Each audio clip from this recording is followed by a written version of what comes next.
같이 합독하겠습니다. 합독하지요. 20절. 믿음으로 이삭은 장차 있을 일에 대하여 야곱과 에서에게 축복하였으며 믿음으로 야곱은 죽을 때에 요셉의 각 아들에게 축복하고 그 지팡이 머리에 의지하여 경배하였으며 믿음으로 요셉은 임종시에 이스라엘 자손들이 떠날 것을 말하고 또 자기 뼈를 위하여 명하였으며. 아멘. 그 11장에 보시면 많은 믿음의 사람들이 나오죠. 그리고 그 이제 아브라함에 대해서 길게 이야기한 다음에 오늘 본문에서는 이삭, 야곱, 요셉을 묶어서 얘기하고 있어요. 그 성경의 가장 기본적인 지식이라고 할 수 있는 것 중에 한 가지가 족장시대의 인물들이죠. 여러분들 이 인물은 아주 너무 당연하게 다 아셔야 됩니다. 아브라함, 이삭, 야곱, 요셉. 이거 모르시는 분 혹시라도, 저도 오랫동안 교회 생활을 했지만 성경의 기본적인 뼈대를 모르는 경우들, 또 제대로 배우지 못한 경우들이 많아서 저도 이것을 잘 모르는 경우가 있었어요. 이제 의외로 오랫동안 성경을 읽었어도 기본을 모르는 분들이 많아요. 요건 확실하게 여러분 이제 오늘은 좀 짚고 가시면 좋겠어요. 가장 기본입니다. 아브라함, 이삭, 야곱, 요셉. 그럴 때 아브라함에 대한 믿음에 대해서 지난주까지 좀 말씀을 드렸고, 오늘은 이삭과 야곱과 요셉을 같은 묶음, 하나의 묶음에서 어떤 믿음인지를 설명을 하고 있어요. 아브라함은 긴 장을 하려 했는데 이삭과 야곱과 요셉은 오늘 본문에 보면 다양한 3절, 3절로 걸쳐서 정리를 하고 있어요. 여기서 중요한 것은 뭐냐면 간단하게 요약을 했는데 이 방식이 중요해요. 이들이 이삭과 야곱과 요셉을 언급을 할 때에 이들이 임종시에 유언으로 했던 내용들을 믿음으로 재해석했다는 거예요. 히브리서에서는 그 인물들의 1대1을 쭉 다룬 게 아니라 이삭과 야곱과 요셉을 정리할 때는 마지막 때 유언처럼 했던 말들, 거기에 지금 초점을 두고 있다는 거예요. 근데 우리가 이 부분들을 먼저 여러분들이 좀 여기에 관심을 둘 필요가 있습니다. 시점에 대해서. 어느 인생을 평가할 때, 어느 인생에 대해서 우리가 어떤 사람인지를 우리가 이해할 때 보통 현대인들은 오늘날 우리 세대는 어디에 관심을 두고 있어요? 어느 시기에 관심을 둡니까? 인생의 어린 유아기가 있고, 큰 다음에 중고등부 시기가 있고, 근데 어떤 절정에 이른 시기가 있고, 나중에 이제 완숙되어지고 황혼기가 있어요. 은퇴할 때가 있어요. 주로 우리는 어느 시기에 인생에 초점을 둬요? 절정에 이루어질 때, 완숙기에 있을 때에 많은 사람들이 그때의 전기를 내고 그때에 관심을 둬요. 왜? 인기가 있어야 사람들이 관심을 두니까. 은퇴 이후에는 아무리 사람들에게 홍보를 하고 책을 써도 별로 관심이 없어요. 사람들의 관심은 주로 어디에 있어요? 절정에 이르렀을 때에 그 사람에 대해서 평가하려고 하고 그 인생에 관심을 둬요. 이게 오늘날이에요. 근데 이 부분들을 보면 참 우려스러운 부분이 있죠. 사실은 어느 시기가 가장 중요하냐면 맨 마지막 이 황혼기 때가 중요한 이유가 인생의 쓴맛, 단맛 모든 걸 다 겪었어요. 그분 안에는 많은 지혜와 우리에게 줄 수 있는 좋은 귀한 조언들이 있는데 그 시기에 관심을 두지 않으니까 진정한 지혜와 참 우리에게 유익한 조언들은 놓치게 되는 거예요. 그래서 성경에서 볼 때에 이스라엘 공동체를 세울 때 가장 중요한 인간 관계에 지켜야 될 지침을 이야기할 때 첫 번째로 내세우는 게 부모 공경이에요. 이것은 가정이든 공동체든 나라든 어른을 공경하는 게 없어지면 젊은 사람들을 우대하고 그 사람들만을 중요하게 여기고 노년의 사람들을 하찮게 여기면 그 민족은 소망이 없어요. 성경적으로 볼 때. 잠깐 반짝할지는 모르겠지만 길게 볼 때에 그 민족은 절대 그 강함을 유지할 수 없어요. 왜? 인생의 지혜, 삶의 지혜는 젊은 사람들에게는 없어요. 젊을 때는 돈이라도 씹어먹으면 소화할 것 같죠. 그러나 이런 오만함이죠. 시간이 흘러가면 그것들이 오만하다는 것을 알게 되어져요. 그래서 정말 지혜로운 사람들은 정말 물 흐르듯이 피해갈 땐 피해가고 멈춰있을 땐 멈춰있고 넘을 땐 넘을 줄 알아요. 그러나 젊은 사람들은 그걸 몰라요. 저 여러분들에게 이런 지혜가 있기를 바랍니다. 절대 여러분들 어른들의 말, 연세 드신 분들의 말들을 경무로 여기지 않기를 바라고, 개인적으로 저는 그래서 싫어하는 말이 노인네라는 말을 싫어해요. 좀 경시하고 하찮게 여기고 별로 중요시 여기지 않아도 되는 그런 말처럼 그런 뉘앙스가 풍겨지는 노인네라는 말을 싫어해요. 근데 젊은 사람들에게 관심을 두고 있는 이 부분에 더 위험한 게 뭐냐면 젊은 사람들의 인생은 제대로 된 평가를 할 수가 없어요. 왜냐하면 젊으면 젊을수록 사회에서 인지도가 있고 알려지면 알려질수록 뭘 많이 하냐면 포장을 많이 해요. 절대 자기를 다 드러내지 않아요. 드러내도 안 돼요, 세상에서는.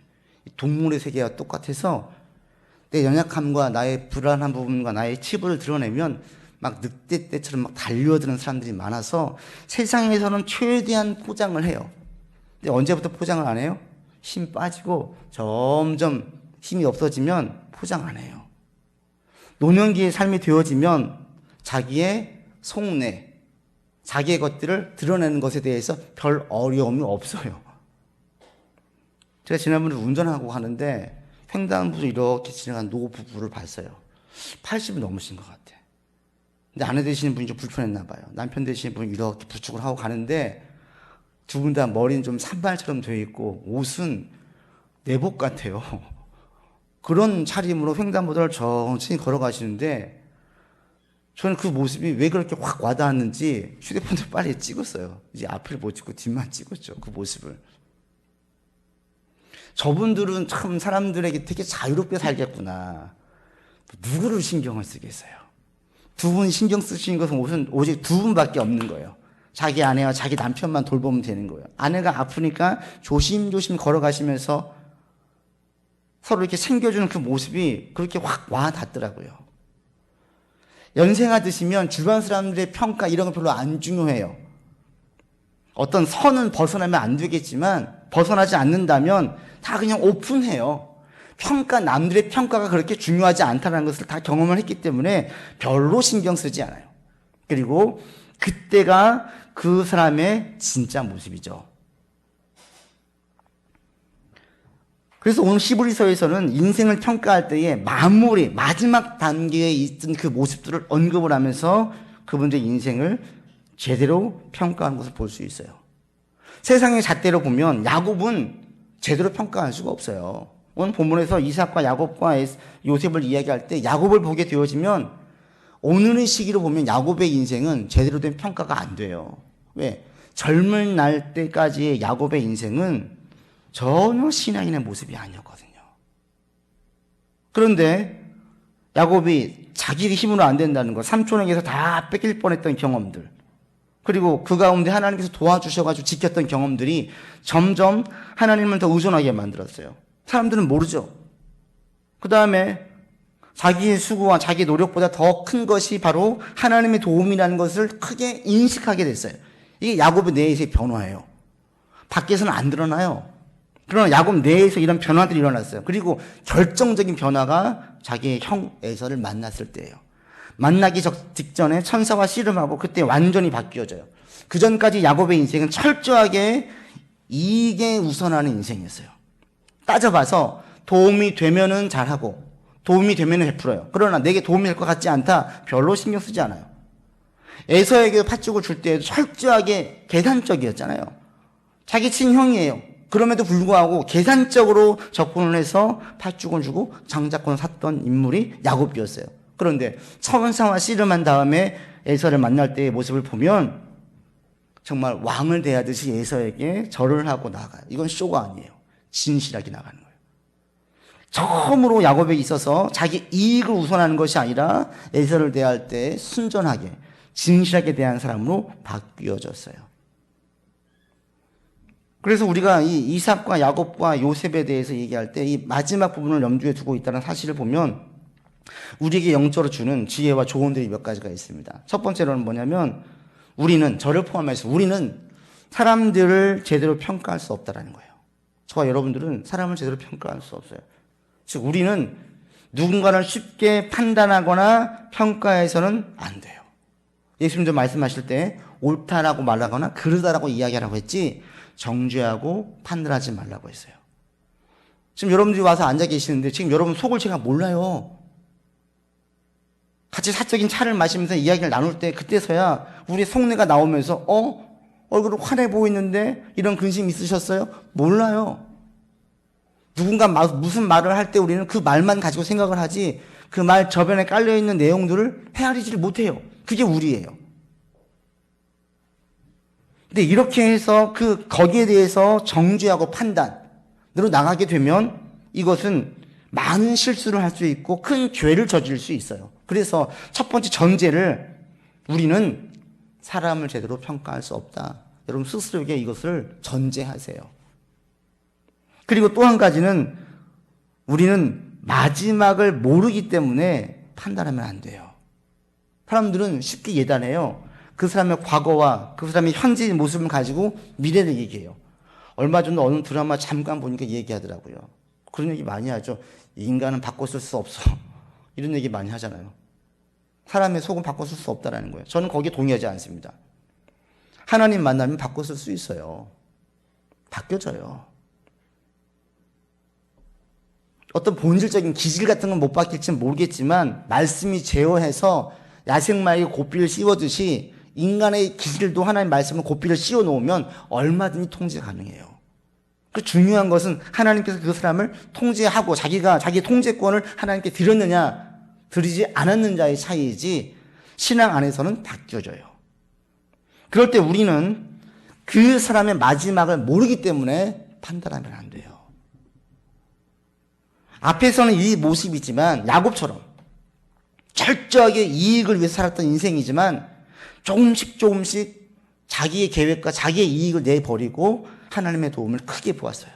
그리고 마지막에는 하나님을 온전히 신뢰하는 인생으로 바뀌어졌어요. 그렇게 바뀌어질 줄 누가 알아요? 아무도 몰라요. 우리는 사람의 마지막을 모르기 때문에 절대 함부로 과거와 지금을 가지고 내일을 평가해서는 이거는 옳지 않아요. 그러니까 지혜로운 것은 그냥 지금에 벌어진 사건에 대해서 이 문제만 가지고 얘기하면 돼요. 이것이 옳다, 이것이 그르다 라고만 얘기하면 되지. 그 이상으로 가서 지나치게 판단하는 것은 죄로 가기가 쉬워요.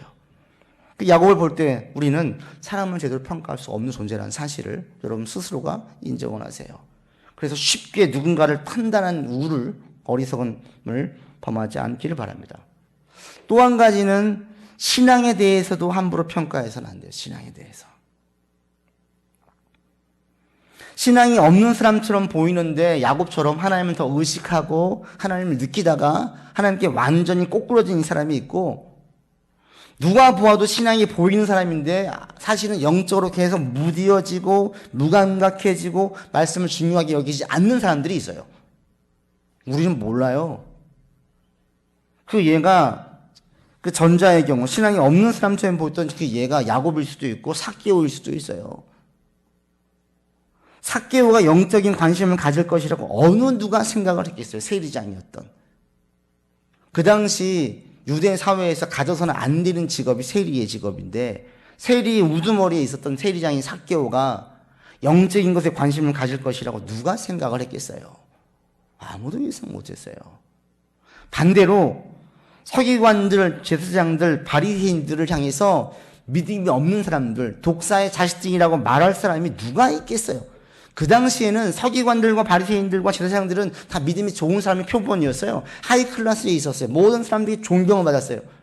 이런 사람들이 신앙이 없다고 얘기할 사람이 누가 있겠어요? 예수님 그들 향해서 매우 심하게 질타했어요. 제대로 보시기 때문에.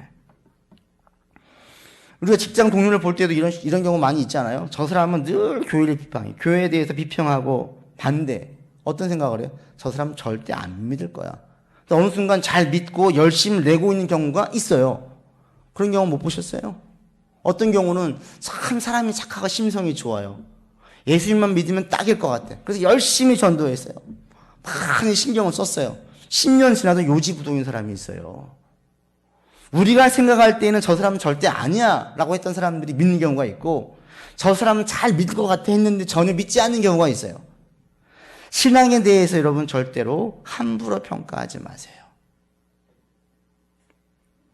그래서 이것을 확실하게 이해를 하면 우리가 뭘 얘기할 수 있냐면 모든 사람에게 복음이 열려 있다라고 여러분이 반드시 전제해야 돼요. 모든 사람에게. 그리고 모든 사람들에게 복음이 열려 있다면 우리는 전해야 해요. 전 여러분들이 복음을 전하는 사람들까지 되기를 바랍니다. 내 스스로 제안해서 복음을 전하는 기회가 왔을 때 그걸 닫아버리는 일이 없기를 바라고요. 전할 말이 없어서 내가 성경적인 지식이 짧은 상태로 머물지 않기도 바랍니다. 개인적으로는 가장 좋은 귀한 시간은 예배 시간이에요. 지난주에 말씀드렸죠. 여러분의 시간, 24시간 시간 가운데 가장 가치 있고 가장 귀한 시간, 절대 잊을 수 없는 시간은 예배 시간이에요. 하나님과의 만남의 시간. 그런데 우리가 하는 일들 가운데, 사람들과의 관계에서 하는 일들 가운데 가장 가치 있고 가장 크고 가장 좋은 일은 전도예요. 여러분들이 하고 있는 일들을 절대 폄하할 생각은 없습니다. 여러분 하고 있는 일들 다 귀해요. 직접적으로 간접적으로 하나님 나라에 도움이 돼요. 그렇지만 가장 크고 가장 영향력이 있고 가장 중요한 것은 복음 전하는 거예요. 복음 전하는 것만큼 직접적이고 영적으로 영향을 주는 것은 없어요. 그게 제 목사로서의 자부심, 목회할 때 자부심이고 자긍심이고 감사하는 부분이에요. 사람들에게 도움을 주고 싶을 때 가장 큰 도움은 영적인 도움이더라고요. 그 영이 건강하면 나머지는 다 살아날 수 있어요. 영혼이 구원하고 영적으로 계속 충분하게 영향을 공급을 받으면 이 사람은 많은 부분이 회복될 수 있어요.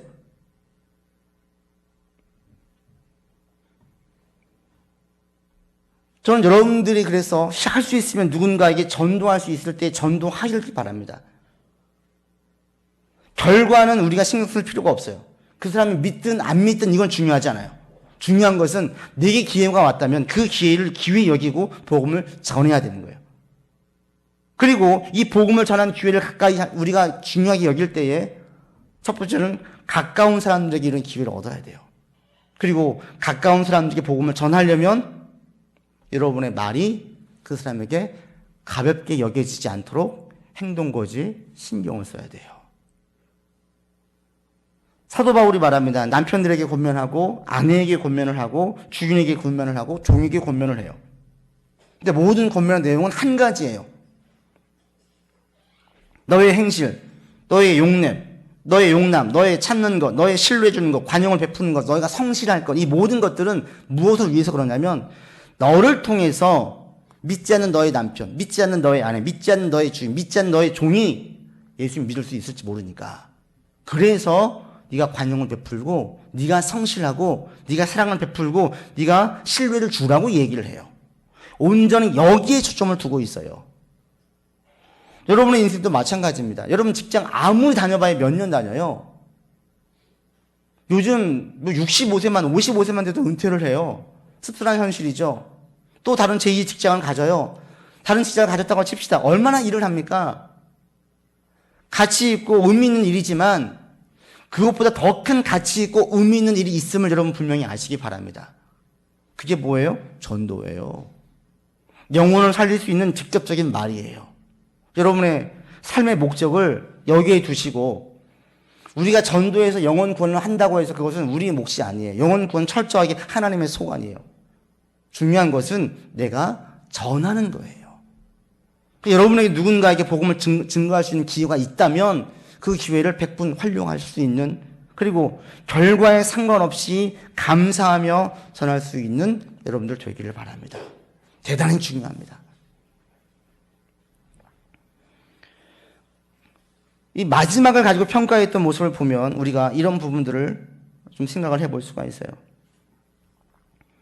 그리고 이 이삭과 야곱과 요셉을 언급한 것을 보면 또 한 가지 우리 가운데 주는 큰 좋은 게, 중요한 게 있는데 그게 뭐냐면 하나님께서 모든 세대와 약속을 맺으셨다는 사실이에요. 모든 세대와. 오늘 본문 20절을 보십시오. 20절에 이렇게 얘기를 하죠. 20절 같이 읽어보겠습니다. 믿음으로 이삭은 장차 있을 일에 대하여 야곱과 에서에게 축복하였으며, 이삭이 야곱과 에서를 축복을 했어요.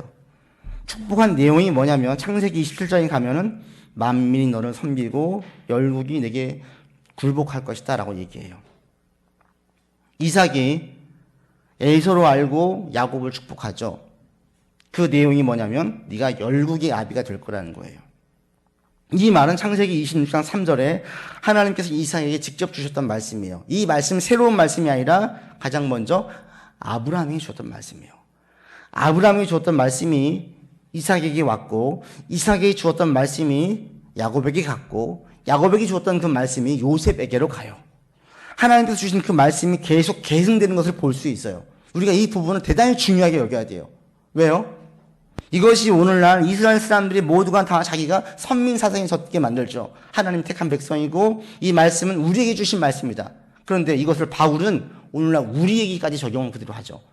믿음으로 우리는 아브라함의 자손이고 때문에 아브라함에게 주었던 모든 언약의 말씀들은 우리에게 그대로 계승되어졌다. 더 나아가서 아담까지 올라가요.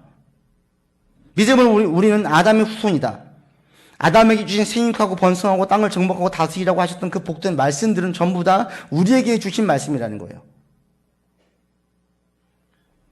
이 계승되어진 이 말씀이 우리 가운데 왜 중요하냐면 하나님의 언약은 우리를 보호하고 우리에게 복 주는 내용이에요. 언약을 크게 그냥 단순하게 말하면 지켜주신다는 거예요. 우리 자녀 삼아주신다. 그리고 우리에게 복을 주신다는 이 하나님이에요. 그리고 아브라함은 이 내용을 짧게 받았지만 우리는 성경을 통해서 아브라함 때보다 훨씬 더 풍성하게 훨씬 더 많은 것을 받았어요. 이게 얼마나 유익이에요. 그래서 성경이 줬던 인물들이 주셨던 그 약속들이 나의 것임을 아는 사람들은 성경을 사랑해야만 돼요. 성경을 사랑하게 되어져요. 왜? 성경에는 우리에게 주시는 복된 말씀들이 아브라함이 알았던 것보다 훨씬 더 많은 것들을 계속 말해주고 있기 때문에 그렇습니다. 여러분 성경을 계속 좀 탐독할 수 있기를 바라요. 제가 지금 해마다 성경 일독씩 하고 있다고 말씀을 드렸는데 여러분도 꼭 할 수 있기를 바랍니다. 다시 이번 7월부터 또 다시 시작을 했어요. 여러분도 성경 통독에 좀 욕심을 내시고 자꾸 보세요. 왜? 성경 말씀에는 우리가 영혼의 귀함, 영혼이 구원받아야 되는 것들 이것만 얘기하는 것이 아니라 인생에 대해 지혜를 줘요. 세상을 보는 시각을 달리 해줘요. 죄를 보는 시각을 가지게 합니다. 내가 어떤 존재인지, 내가 무엇을 위해 살아야 되는 존재인지, 내가 할 일은 무엇인지를 알려주는 게 성경 말씀이에요. 말씀을 보다 보면 사랑하다 보면 자연스럽게 지혜를 갖게 되어지고요. 인생을 바르게 살게 되어지고요. 그리고 하나님께서 하나님의 영광을 위해서 여길 것이 무엇인지를 분명히 아는 가운데 살게 되어져요. 여러분들이 자꾸 성경을 좀 사랑했으면 좋겠어요. 이 이삭과 야곱과 요셉을 통해서 보면 새로운 시각이 한 가지가 뭐냐면 하나님은 유능한 자, 능력 있는 자, 뛰어난 자보다 부족한 사람을 쓰신다는 부분이에요. 세상에서는 유능한 자, 지혜로운 자, 능력이 큰 자가 쓰임받습니다. 그런데 하나님 나라에서는 하나님 쓰신 성경의 인물들을 보게 되어지면 물론 그런 분들도 있지만 대다수의 사람들은 그런 사람들이 아니었어요. 세상의 방식에서는 쓰일 수 없는 기준에 부합되지 않는 사람들이었어요.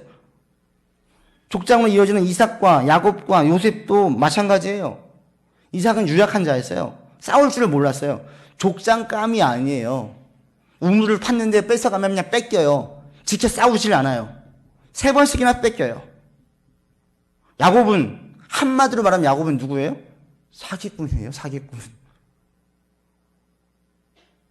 요셉은요.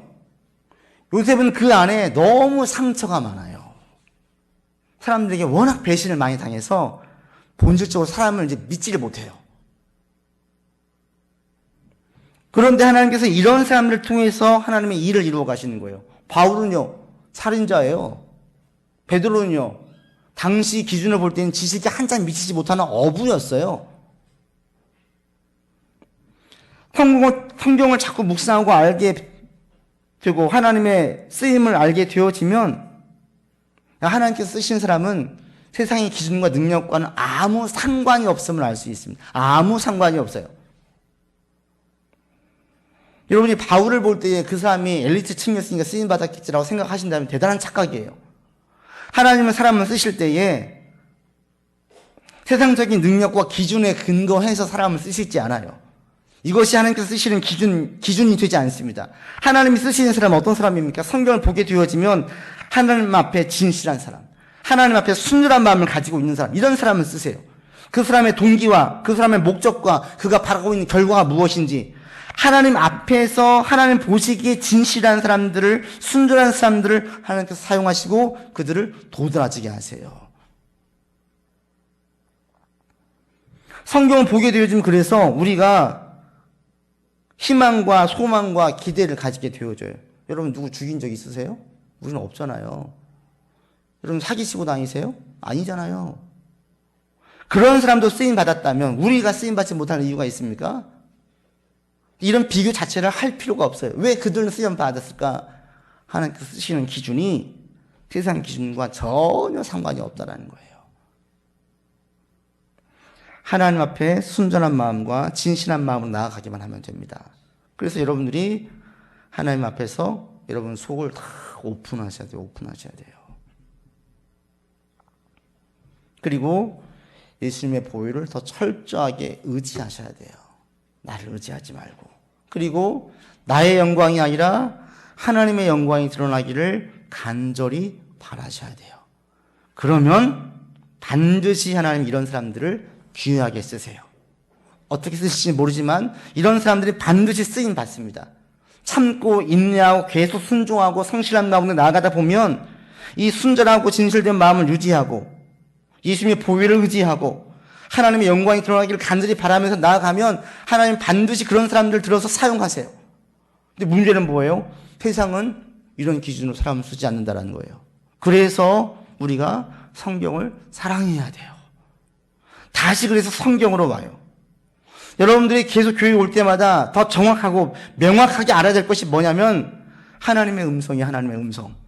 사람들의 소리가 아니라 하나님의 음성. 나를 대하신 하나님의 태도. 여기에 우리가 더 주목해야 돼요. 이것을 지속 가능하게 해주고 계속 유지하게 만드는 최고의 방법이 성경이에요. 그래, 성경. 하나님에게 좀 시선을 온전히 집중할 수 있는 여러분 되기를 바랍니다. 하나님에게. 교회 딱 오면요. 세상의 가치, 세상의 이 철학, 또 세상에서 있었던 모든 근심거리들 잠깐 다 내려놓으세요. 온전히 이 시간 예배 드릴 때 하나님에게만 집중을 하세요. 그러면 내가 A라는 문제를 가지고 고민을 했는데 잠깐 내려놓고 말씀에 집중했는데 A라는 문제를 다시 볼 때에 다른 답이 다른 시각으로 보게 되어진 경우가 종종 생겨요. 저는 제일 많이 할 때, 교회인을 할 때 제일 많이 하는 게 뭐냐면 계속 제 속에서 묵혀요. 묵히는 게 그냥 그걸 가지고 계속 다른 관점에서 보려고 애를 써요. 다른 관점에서 보려고 애를 쓰는 가장 좋은 방법은 뭐냐면 제게는 기도예요. 기도라는 것은 내 생각과 내 주장을 하나님께 외치는 게 아니에요. 하나님 보시기에 어때요? 이거예요. 하나님 보시기에 어때요? 하나님의 뜻은 무엇이에요? 내 뜻이 아니라. 이렇게 하다 보면요, 다른 관점과 다른 안목이 생겨요. 이런 경험들을 저는 너무나 많이 했기 때문에 어떤 문제가 있거나 교회 행사를 진행하면 가장 먼저 하는 게 계속 제 속에서 우려내는 거예요. 전 여러분들도 이렇게 나갈 수 있기를 바라요. 자꾸 하나님께 물으세요. 내 뜻을 관철시키려고 하지 마시고 하나님의 영광이 드러나기를 바라시고 내게 어떤 능력이 있는지를 자꾸 살피려고 하지 마시고 주님의 도움이 필요한 게 무엇인지를 자꾸 살필 수 있기를 바랍니다. 그리고 나의 동기와 내가 바라는 것들이 하나님 보시기에 진실하고 순전한지를 자꾸 따져볼 수 있기를 바랍니다. 그러면 하나님께서 이런 사람들을 반드시 들어 쓰세요. 이게 이삭과 야곱과 요셉이었어요. 그래서 하나님께서는 사람을 쓰실 때에 그들의 부족한 부분들을 사용하시는데 그들의 부족한 부분만 사용하실 뿐 아니라 그들의 모든 면을 사용하시는 것을 볼 수 있어요. 앞서 말씀드렸듯이 이삭은 아주 연약한 사람이었어요. 그런데 이삭은 엄청난 실수를 하죠. 그게 뭐예요? 자기는 에서를 축복하려고 했는데 자기가 속아서 야곱을 축복했어요. 이삭 입장에서는 엄청난 치명적인 실수예요. 장자에게 장자권을 유지하면서 갑절로 축복하는 것이 그 당시에 너무 당연한 거였어요. 그런데 아내가 자기를 속이고 야곱이 자기를 속여가지고 눈이 침침한 이삭은 야곱을 에서로 생각을 하고 잘못된 축복을 내려요. 이상이 실수한 거예요. 그런데 이 실수가 하나님의 뜻을 이루었어요.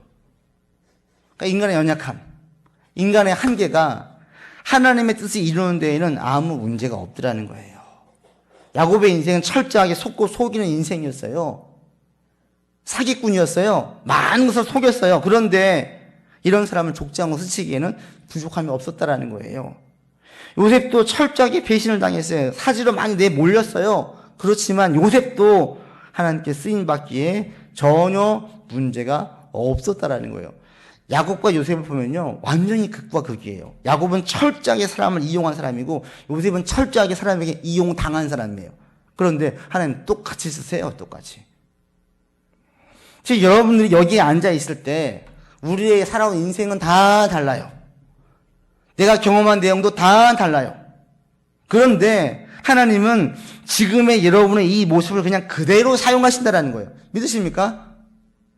여러분들의 결과가 지금까지 온 것이 많은 결과물을 가지고 왔든지 아니면 내가 예상했던 만큼의 결과를 거두지 못해서 내 안에 많은 부분이 힘들고 어려운 가운데 앉아 있든지 상관없이 하나님은 하나님의 뜻을 이루는 데에 지금의 우리의 모습을 쓰시기에 전혀 문제가 없다라는 거예요. 이게 믿음인데 이 믿음을 우리가 계속 유지해야 되는 거예요. 이게 어려워요. 왜? 세상에서는 계속 무엇인가 이루지 못하면 얘기를 꺼내요.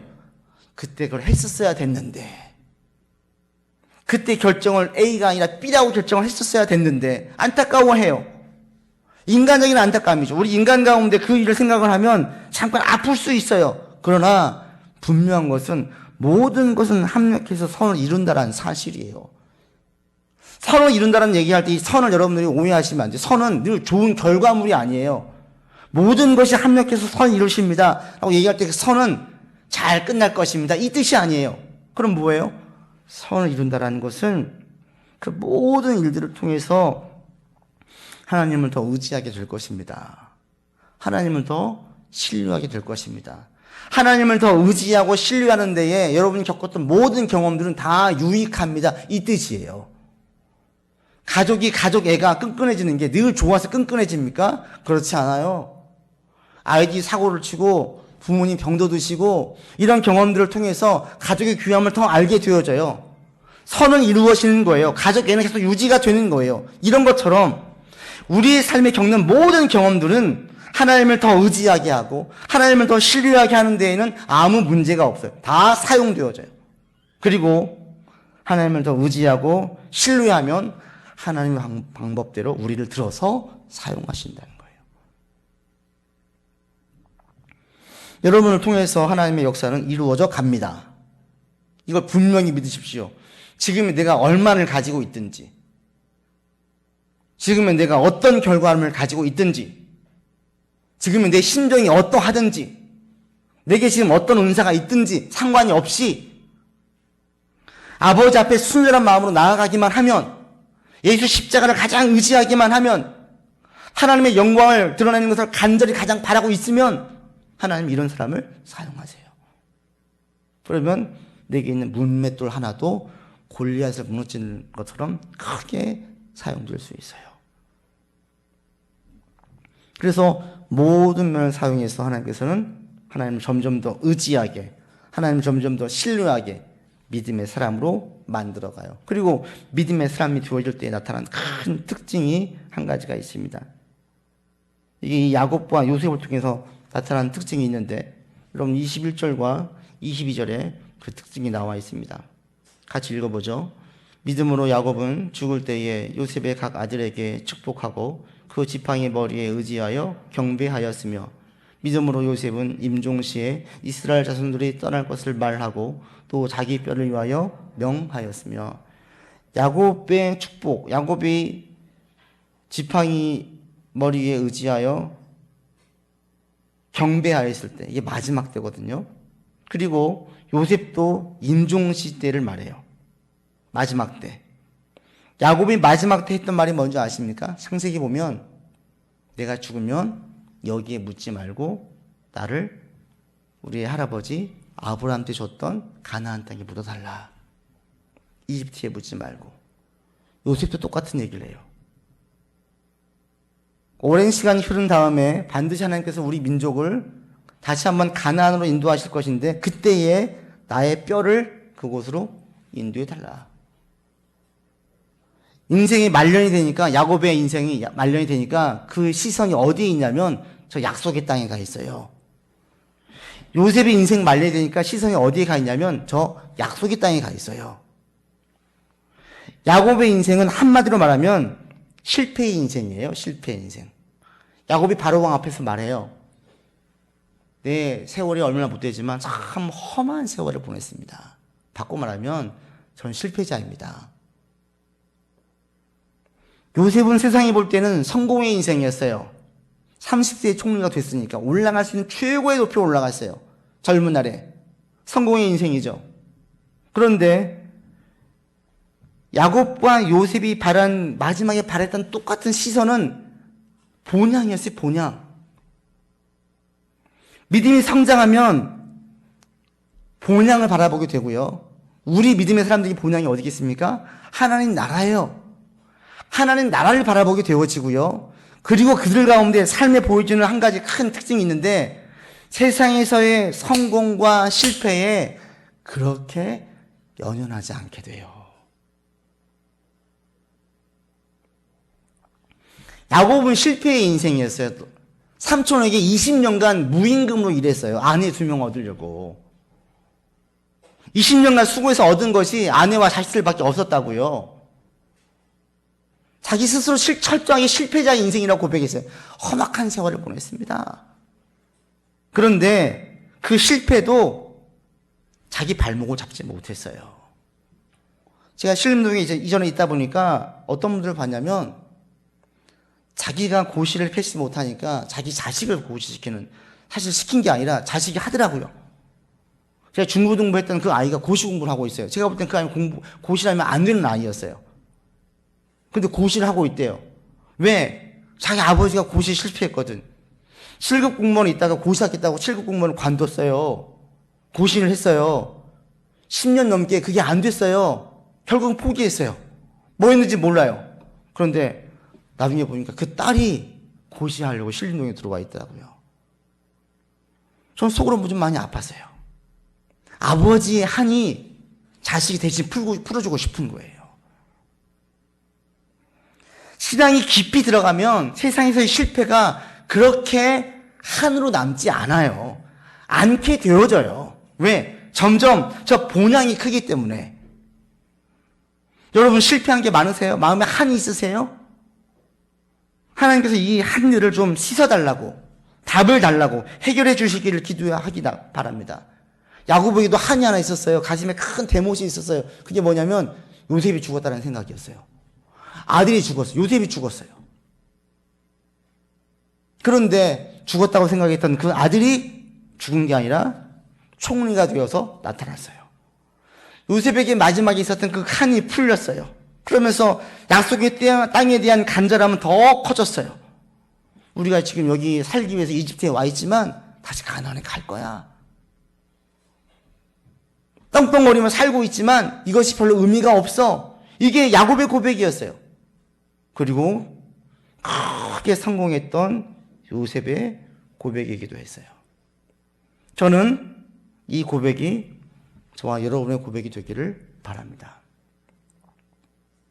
세상의 사람들은요, 나이가 들수록 더 욕심이 많아지더라고요. 어릴 때 부린 욕심은, 우리 아이들 부린 욕심은 잘해봐야 이제 오늘 달란트 잔치 하는데 우리 쌍둥이가 막 흥분하는 게 오늘 올 애가 지난 금요일날 못 온다고 해서 달란트를 미리 선물을 미리 줬어요. 뭘 줬냐면 500원짜리 딱지 한 개를 줬어요. 이걸로 흥분하는 거예요.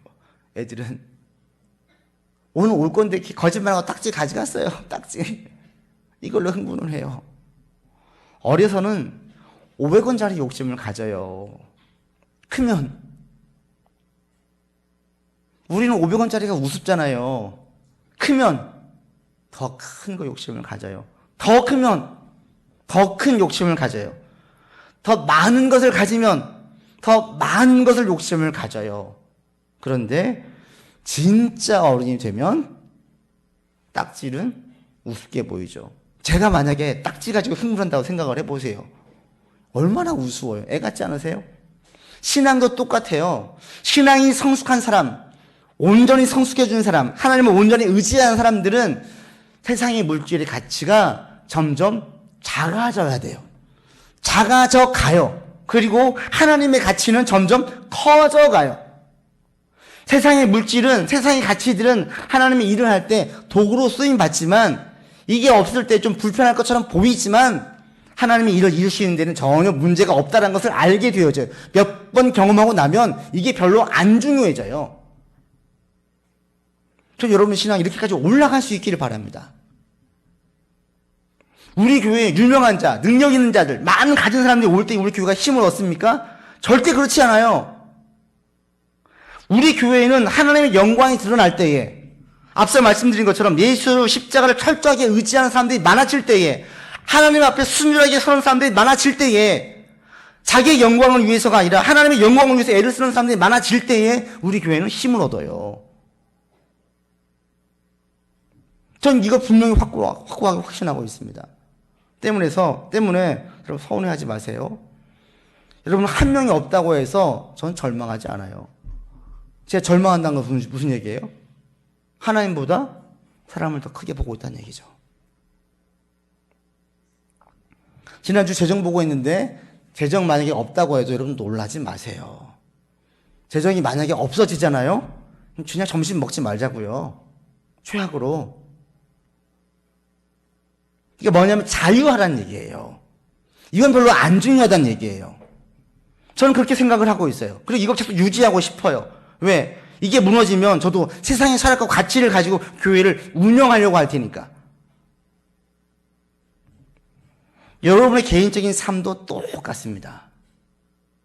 내 개인 삶을 꾸려나갈 때, 가정을 꾸려나갈 때, 내 인생을 꾸려나갈 때 기본이 뭐예요? 돈이에요? 라인이에요? 필요한데 그 필요가 지나쳐서 절대로 보이면 그게 이제 우상이에요. 그래서 여러분도 여러분의 신앙을 철저하게 지켜야 되고, 결국은 살면 살수록 하나님에 대한 의지와 신뢰가 커져가야 돼요. 여러분 성공과 실패에 상관없이 성공을 할 때든 실패를 할 때든 하나님에 대한 신뢰와 의지가 더 커져갈 수 있기를 바랍니다. 제발 바랍니다. 그래서 신앙이 좋아지면 이 땅에 자기 왕국을 세우려고 하지 않고 하나님의 나라가 임하기를 원합니다. 여러분 최선을 다하되 세상의 성공과 실패가 여러분 가운데 준 그 체감의 정도가 점점 좀 작아질 수 있기를 바랍니다. 작아질 수 있기를. 말씀을 맺습니다. 여러분 하나님 말씀을 더 자꾸 사모할 수 있기를 바랍니다. 왜? 내 기준 가장 큰 복들이에요. 축복이에요. 축복. 본질이에요. 본질. 이 말씀에는 엄청난 것들이 담겨져 있어요. 엄청난 복들이 담겨져 있어요. 말씀을 사모하세요. 말씀 여러분 속에서 왕성하게 있게 하세요. 제가 이 설교문을 준비할 때 이거 4장 쓰는데요. 여러분 저 오늘부터 준비해요. 일주일 걸려요. 이거 원고문 한 20번 읽고 오는 것 같아요. 20번 정도는. 그러면서 제가 얻어지는 게 뭐냐면 참 제가 복이다라는 생각을 해요. 왜? 그 시간만큼은 완전히 제 사고 속에 이게 담겨져 있잖아요. 그 시간만큼 말씀만 생각을 하는 거예요. 그게 제게 주는 유익과 이 약은 얼마나 좋은지 몰라요. 아직도 저는 부족해서 어제 새벽 2시에 잤어요. 설교문 보다가. 제가 말씀드리고 싶은 것은 제가 수고했습니다가 아니라 말씀을 자꾸 여러분 속에 담아두시라고요.